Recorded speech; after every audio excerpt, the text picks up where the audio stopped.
Good morning. আগের দিনে আমাদের হয়েছিল হাফ ওয়েভ এবং ফুল ওয়েভ রেকটিফায়ার, এবং এটাও বলেছিলাম যে জার্মানিয়ামের তুলনায় সিলিকনের কী কী সুবিধা আছে বা কেন আমরা জার্মানিয়ামের তুলনায় কে ব্যবহার করি। এখন কথা হচ্ছে, আমরা পড়িয়েছিলাম কিন্তু কোশ্চেন যেহেতু দিইনি, আজকে কোশ্চেনও আমি দিয়ে দিচ্ছি। প্রথমে কোশ্চেন দিচ্ছি, তারপরে যা যা পড়ানো হবে। কোশ্চেনগুলো তোমরা, আমি মুখে বলবো, তোমরা লিখে নেবে। চ্যাপ্টারের নামটা আমি উপরে লিখলাম, সেমিকন্ডাক্টর।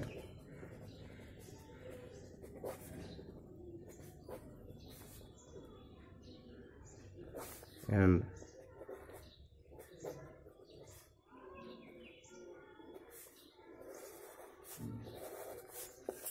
প্রথমে কোশ্চেন দিচ্ছি।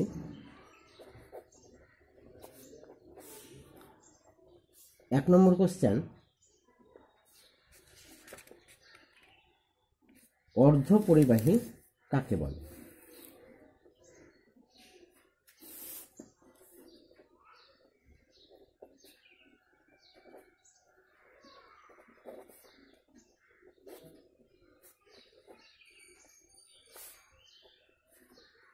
দু নম্বর,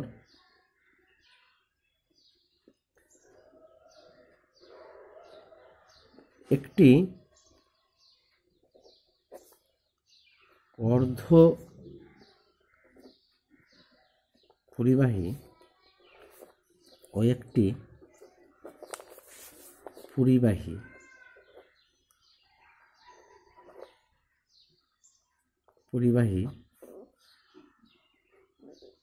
পরিবাহীর রোধ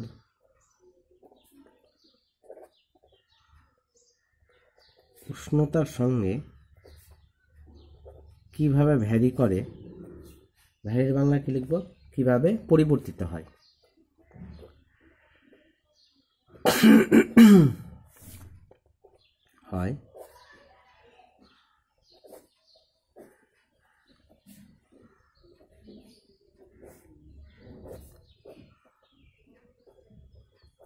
লেখচিত্রের সাহায্যে দেখাও।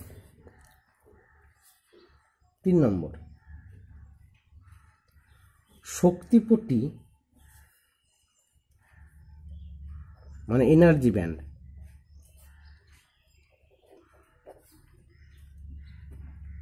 শক্তিপটি চিত্রের সাহায্যে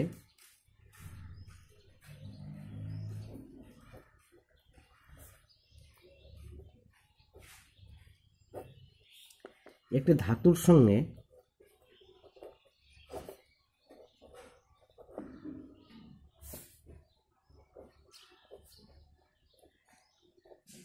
অন্তরকের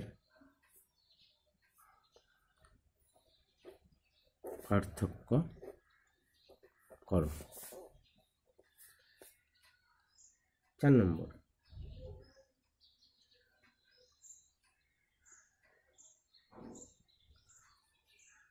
হোলের কিভাবে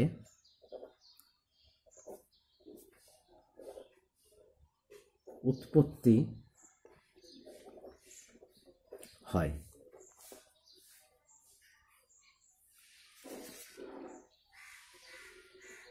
ঠিক আছে, আচ্ছা হলো। আর লিখবে পরিবহন ইলেকট্রন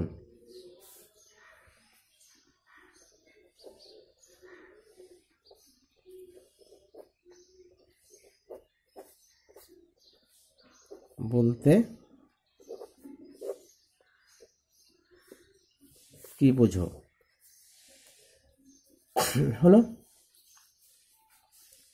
6 নম্বর,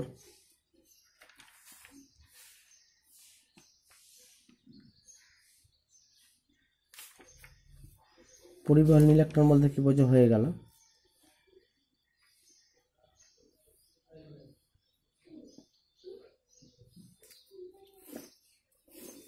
তারপর লেখো অবিশুদ্ধ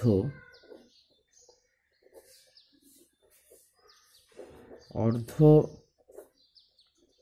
পরিবাহী বলতে কি বোঝো?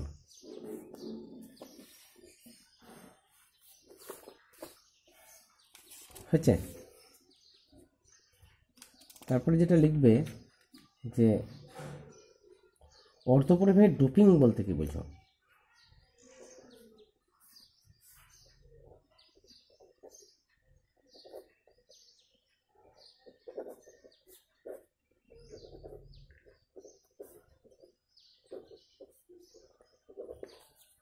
বলতে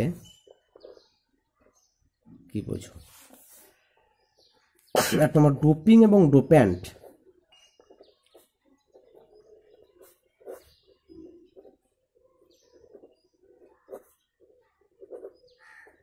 কি?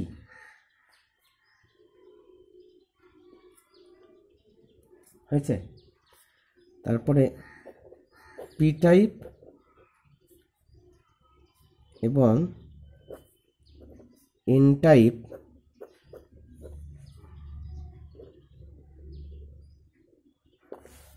সেমি কন্ডাক্টর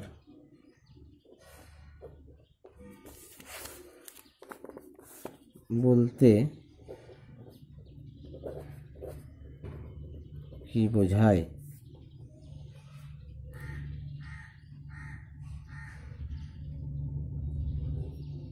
তারপরে পি টাইপ এবং এন টাইপ সেমিকন্ডাক্টরের আধান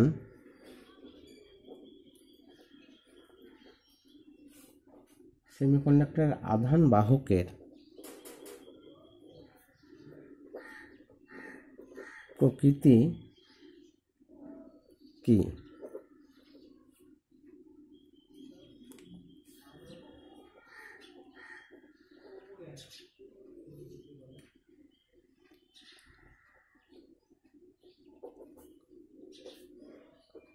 দাতা পরমাণু ও গ্রহীতা পরমাণু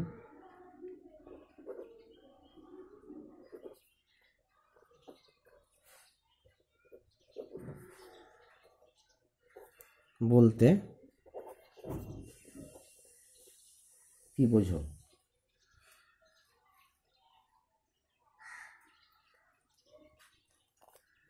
এবারে পরের কোশ্চেন যেটা হচ্ছে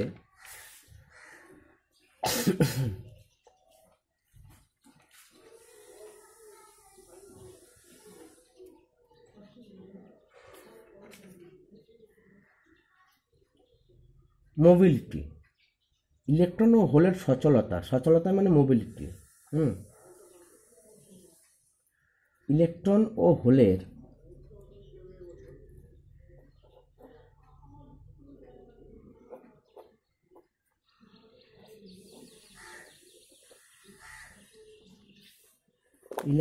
হোলের মোবিলিটি মানে সচলতার সাপেক্ষে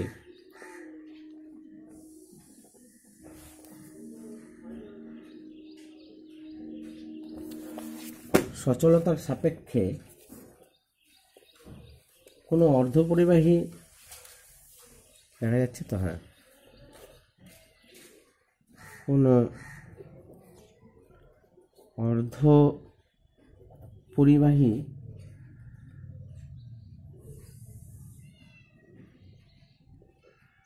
উপাদানের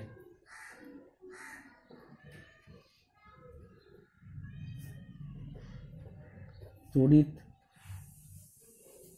পরিবাহিতাঙ্কের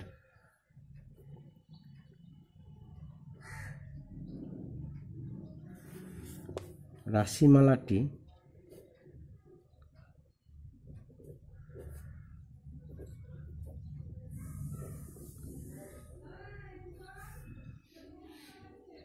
প্রতিষ্ঠা করা।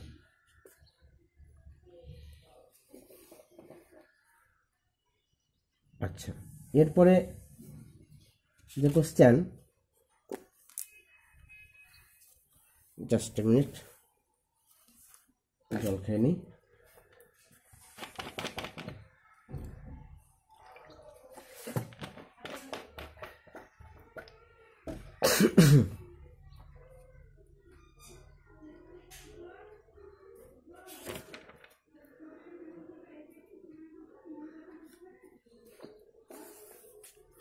আচ্ছা, এরপরে তোমাদের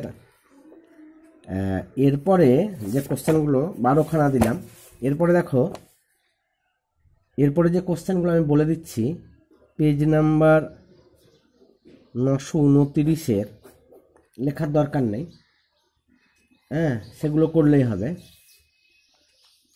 এরপর পেজ নাম্বার 929-এর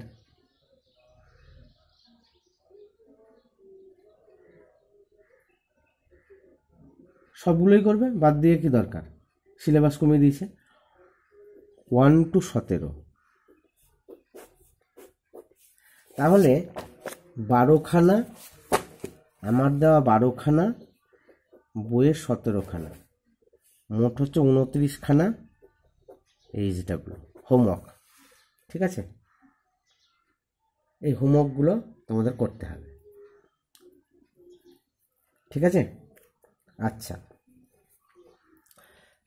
এবারে আমাদের আগের দিনে ফুল ওয়েভ এবং হাফ ওয়েভ রেকটিফায়ার হয়েছিল। ফুল ওয়েভ এবং হাফ ওয়েভ রেকটিফায়ার আমরা আগের দিনে ভালো করে শিখেছিলাম। তো আজকে যেটা শিখব সেটা হচ্ছে জেনার ডায়োড। তো জেনার ডায়োড ব্যাপারটা কি আমাদের জানতে হবে।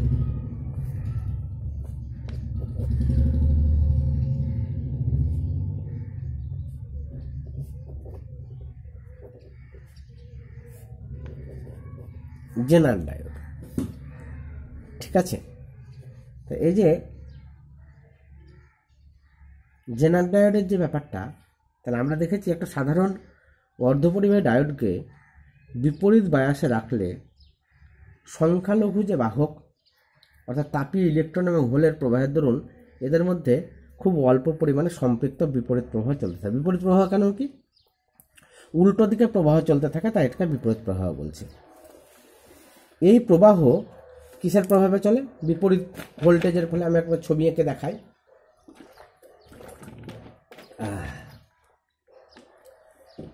জেনার ডায়োডে যেটা বলেছিল যে বিপরীত প্রবাহে, হ্যাঁ মনে আছে, বিপরীত প্রবাহে অর্থাৎ আমরা যেটা দিয়েছিলাম, হ্যাঁ আমরা যে পিএন সংযোগ ডায়োড আমরা করেছিলাম, এদিকে পি টাইপ এদিকে এন টাইপ, এবার এদিকে পজিটিভ না দিয়ে নেগেটিভ দিয়েছিলাম,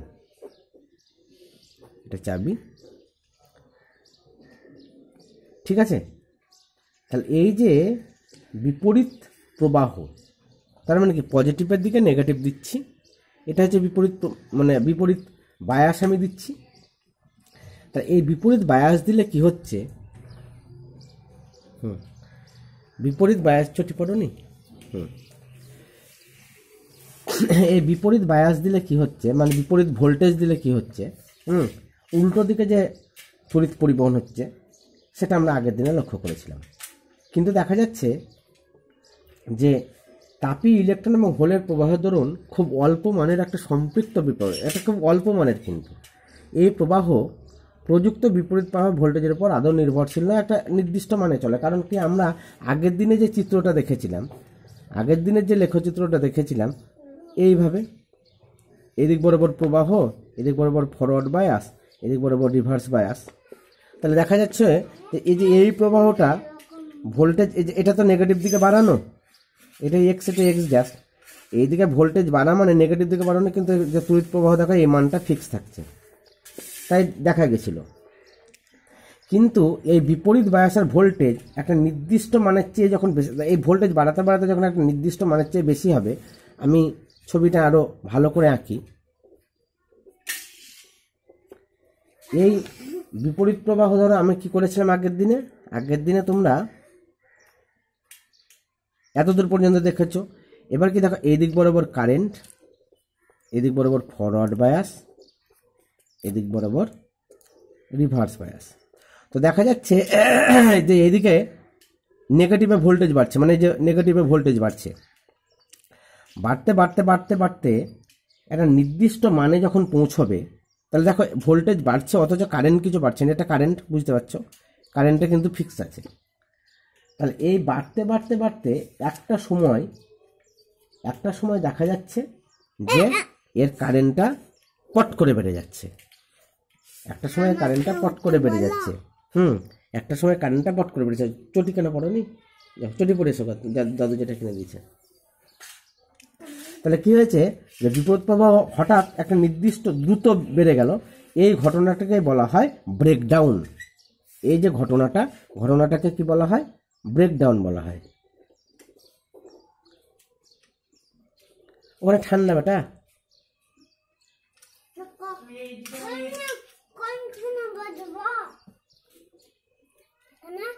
এখানে বসবে দাদা, তাহলে আমি আসনটা দিই।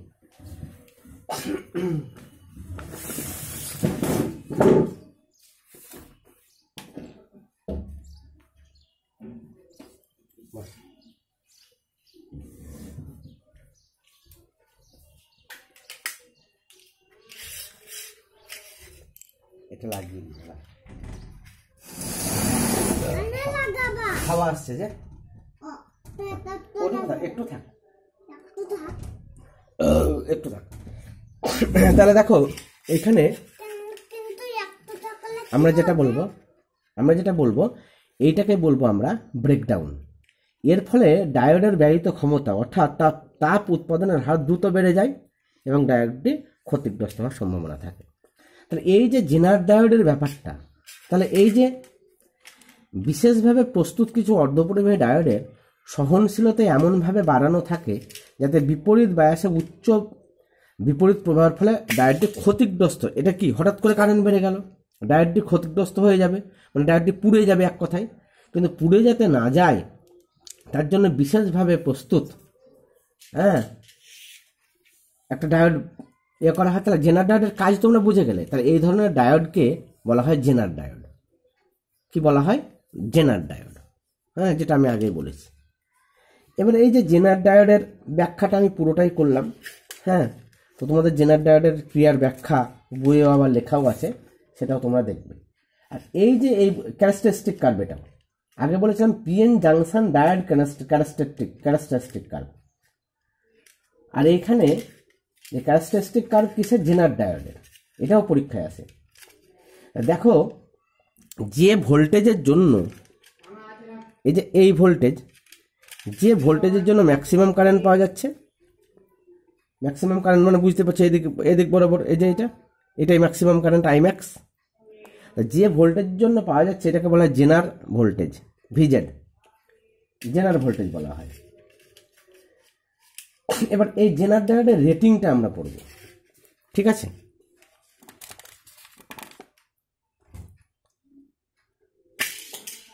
আচ্ছা, বাহ, কে কিনে দিচ্ছে?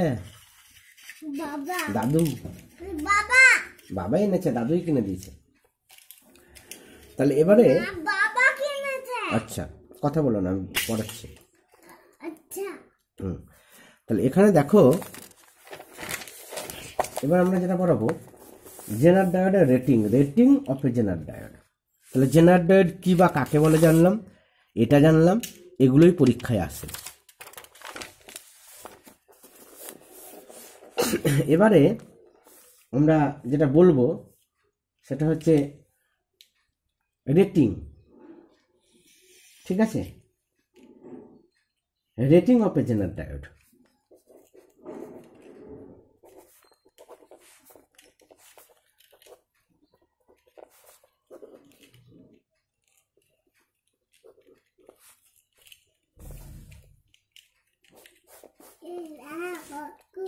তো জেনার ডায়োডের রেটিং ব্যাপারটা কি? আমরা বললাম যে ভোল্টেজ রেটিং, একটু আগে বললাম ভিজেড, যেটা জেনার ভোল্টেজ আর কি। এবং ওয়াট রেটিং, যেটা ওয়াট মানে পি, ওয়াট রেটিংকে পিজেড বলা হয়। তো এই ক্ষেত্রে যেটা আমরা বলবো যে আই ম্যাক্স আমি ছবিতে এঁকেছি, আইম্যাক্স সমান কী হবে, নিরাপদ বিপরীত প্রবাহের জন্য ম্যাক্সিমামটা কী হবে, পিজেড বাই ভিজেড। তাহলে পিজেড আর মানে জেনারেটরে যে পিজেড এবং ভিজেডের মান লেখা থাকবে, সেখান থেকে তুমি আইম্যাক্স পেয়ে যাবে। তারপরে তুমি বুঝতে পারবে যে ওর সহনশীল মাত্রা কতটা এই ফর্মুলা থেকে।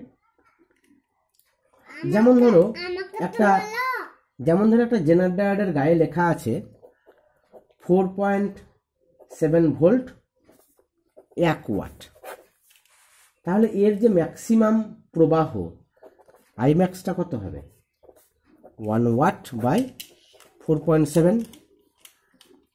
এবার ওয়াট বাই ভোল্ট মানে হচ্ছে অ্যাম্পিয়ার, যত হবে ডট ডট এত অ্যাম্পিয়ার। হ্যাঁ, এবার পয়েন্টে আসবে তখন এত মিলি অ্যাম্পিয়ার করে দিলে, ঠিক আছে। এবারে দেখো আমি ডায়োডের যে চিহ্ন দিয়েছিলাম, এটা ডায়োডের চিহ্ন দিয়েছিলাম, এদিক পজিটিভ এদিক নেগেটিভ।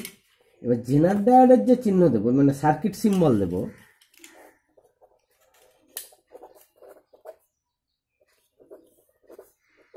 অফ জেনার ডায়োড, সেটা হচ্ছে কিরকম,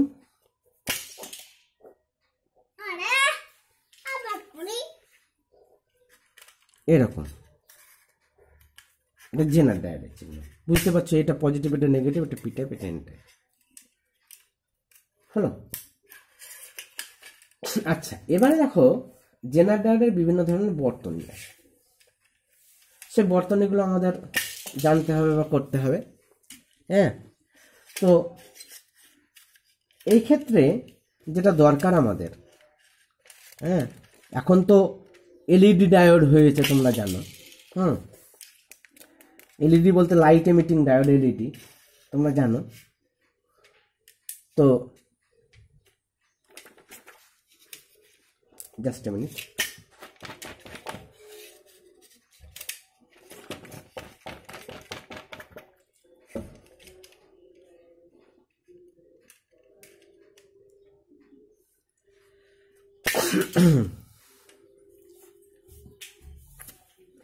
তো এখন যেটা বলবো যে জেনার ডায়োড যে ব্যবহার করলাম এর ব্যবহারটা, হ্যাঁ, কোথায় ব্যবহার করব।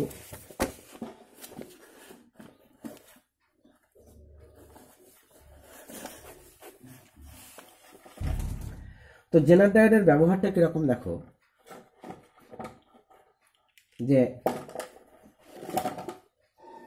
এখানে যে ডিসি ভোল্টেজ মানে ইনপুট থেকে যে স্থির মানের যে আউটপুট, আমরা জানি যে আগের দিন ফুল ওয়েভ বা হাফ ওয়েভ রেকটিফায়ারেও দেখছিলাম যে ইনপুট থেকে এসি ইনপুট থেকে ডিসি আউটপুট পাচ্ছি। তো কীরকম একটু আমি ছবি আঁকি তাহলে বুঝতে পারবে। এই যে ডিসি ভোল্টেজ উৎসের সঙ্গে একটা স্থির মানের ভোল্টেজ পেতে গেলে জেনার ডায়োড ব্যবহার করা হয়, ঠিক আছে।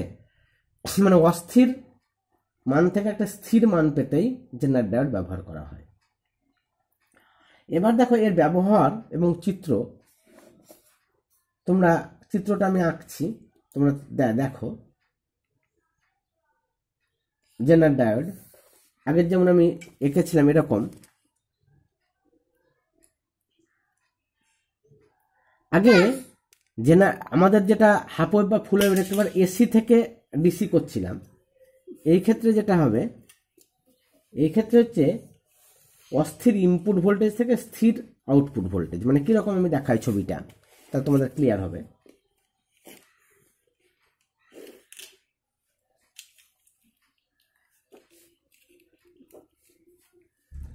যে এই জায়গাটা, এটা প্লাস এটা মাইনাস, বুঝতে পারছো, এটা হচ্ছে অস্থির ইনপুট ভোল্টেজ।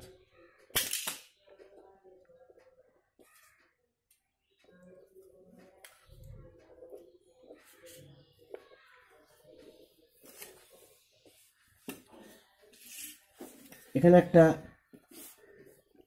লোড দিয়েছ, এখানে একটা জেনার ডায়োড,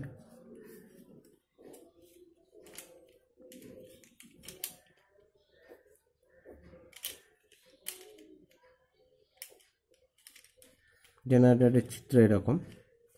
এখানে পজিটিভ মানে এই দিক দিয়ে কারেন্ট বেরোবে, যে কারেন্ট বেরোবে আইএস স্যাচুরেটেড কারেন্ট এখানে বেরোলো। আর সবসময় লোডের আন্ডারে পাই আমরা জানি আউটপুট।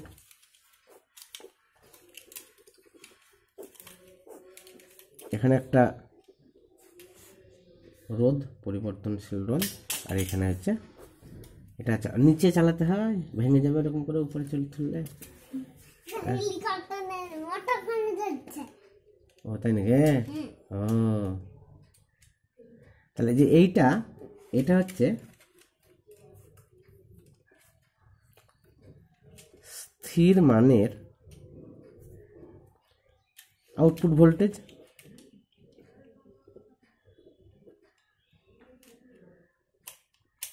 ভিজেড বলা হয় এটাকে, ঠিক আছে? তাহলে দেখো জেনার ডায়োড কি করে, জেনার ডায়োডকে কাজে লাগিয়ে ভোল্টেজ নিয়ন্ত্রণ মানে ভোল্টেজ রেগুলেটর করা যায়। কিরকম ভোল্টেজ রেগুলেটর করা যায় দেখো তোমরা এখানে। দেখো যদি এই ভোল্টেজটা বাড়ে, এই ভোল্টেজটা যদি বাড়ে, এটা বুঝে নিতে হবে। অস্থির ইনপুট ভোল্টেজ বাড়লে আইএস এর মান বাড়বে।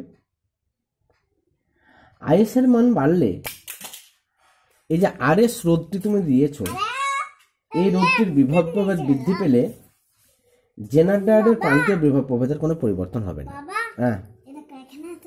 হ্যাঁ এসে গেল। তাহলে দেখো এখানে ইনপুট ভোল্টেজ যদি বেড়েও যায়, তাহলে আরএস মানে এইটা, তথা জেনার ডায়োডের মধ্য দিয়ে প্রবাহ মাত্রা বেড়ে গেল, এই ভোল্টেজ বেড়ে গেল, মানে এই আইএস বেড়ে গেল, ঠিক আছে? তাহলে ডায়োডের মধ্য দিয়ে তড়িৎ প্রবাহ মাত্রা বেড়ে গেল। এর ফলে এই যে আরএস রোধটির দুই প্রান্তের বিভব প্রভেদ বৃদ্ধি পেল। তাহলে জানা যাবে যে জেনার ডায়োডের প্রান্তীয় বিভব প্রভেদের কোনো পরিবর্তন হয়নি। এমন কারণ আমার তো এইটার বেড়ে গেল, তা এর বিভব প্রভেদের কোনো পরিবর্তন হবে না, প্রান্তীয় বিভব প্রভেদের যা পরিবর্তন হবে এখানে। এর কারণ হিসেবে বলা যায় যে জেনার ডায়োডের মধ্য দিয়ে তড়িৎ প্রবাহ মাত্রা বৃদ্ধি পেলে জেনার বৈকল্য মানে ব্রেকডাউন ভোল্টেজের পরিবর্তন ঘটে না। ব্রেকডাউন ভোল্টেজটা যা ছিল তাই থাকে। অনুরূপে ইনপুট ভোল্টেজ যদি হ্রাস পায়, তাহলে আরএস, এই যে আরএস রোধটির দুই প্রান্তের বিভব প্রভেদ হ্রাস পেল, তাহলে ডায়োডের প্রান্তীয় বিভব প্রভেদ কিন্তু একই থাকবে, মানে যা হ্রাস বৃদ্ধি এখানে হচ্ছে। দেখা যাচ্ছে ইনপুট ভোল্টেজের কোনরূপ ওঠানামাতে জেনার ডায়োডের প্রান্তীয় বিভব প্রভেদের কোনো পরিবর্তন ঘটে না। তাহলে জেনার ডায়োডের এই বৈশিষ্ট্যকে কাজে লাগিয়ে একে বর্তনীর ভোল্টেজ নিয়ন্ত্রক হিসেবে ব্যবহার করা হয়। এটাকে বলা হয় ভোল্টেজ নিয়ন্ত্রক বা ভোল্টেজ রেগুলেশন। এইটাকে বলা হয় ভোল্টেজ রেগুলেশন, ঠিক আছে? এর আগেই তো আমি ভিজেড এবং একটা ডায়োডের রেটিং কীরকম লেখা থাকবে, ডায়োডের rating of A diode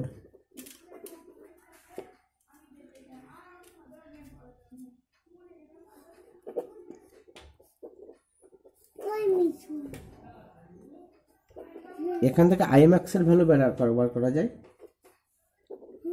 PZ by PZ, ঠিক আছে? আজকে আপাতত এতটুকুই থাকলো। আর তোমাদের যেটা আমি হোমওয়ার্ক দিয়েছি, এটাই মেন কাজ আজকের। 12 আর 17, 27। তো প্রথমত এই 12খানা কোশ্চেন ভালোভাবে পড়বে।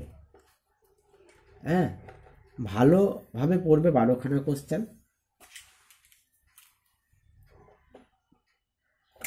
ভালো করে পড়ার পর তোমরা না দেখে লিখবে, না দেখে লেখার পরে এই 12খানা, এই 17খানা পরে পড়লেও হবে। যে এইগুলো 6 PM, আমি সকালে দিচ্ছি মানে অনেকটা টাইম পাচ্ছ, 6 PM এর মতো লিখে আমাকে পোস্ট করবে, গ্রুপে পোস্ট করবে, ঠিক আছে?